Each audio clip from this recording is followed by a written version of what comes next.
আরে ভাই, এখানে অনেক ঠান্ডা। এই আইডিয়াটা ভালো ছিল না। নিচে কমেন্ট করুন আর বলুন আমি এই ভিডিওতে কত খরচা করেছি। আমি এই ভিডিওর শেষে বলে দেবো আমি কত খরচা করেছি। রেজাল্ট জেনে আপনারা শক হবে। একদমই চান্স নেই যে জিমি এখানে থাকতে পারবে। এখানে তো প্র্যাকটিক্যালি বরফ পড়ছে। না, এটা তো আমি করছি। সরি। তাহলে আমাকে কি খেতে দিচ্ছ? এত বরফ আছে তোমার কাছে, খেয়ে নাও। দেওয়ালটা চাটো। এখানে চ্যান্ডেলের পটি করা স্ট্যাচুটা দেখছো?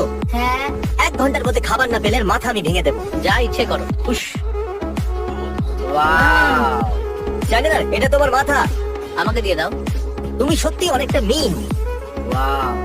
জানো আবার কি খেতে ইচ্ছা করছে? প্যানকেক সিরাপের সাথে, যেমন তোমরা সিরাপের মধ্যে ঢুকতে চলেছো। বুঝে গেছি। ঠিক আছে, প্যানকেক সিরাপের সঙ্গে। আরে আমি তো মজা করছিলাম, আমার প্যানকেক চাই না।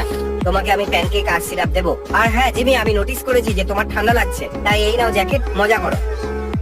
আমার পিঙ্কির জন্য পরে আফসোস হবে। এখন ঠান্ডা লাগছে না। তোমার খুব ঠান্ডা লাগছে, শুধুমাত্র ঠান্ডা তুমি সত্যি বলছো না। অনেকটা।